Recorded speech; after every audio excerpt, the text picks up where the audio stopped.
Hey, hello everyone.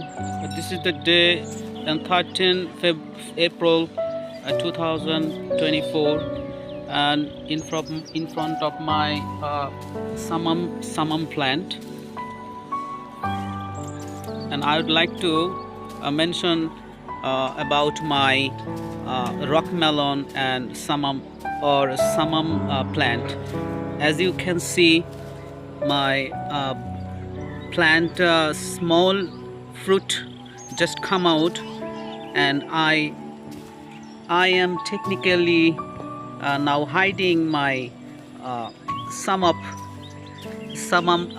buds, the newcomers, and so that it's safe for any insect bite, you know. And I'm tied up with the ropes and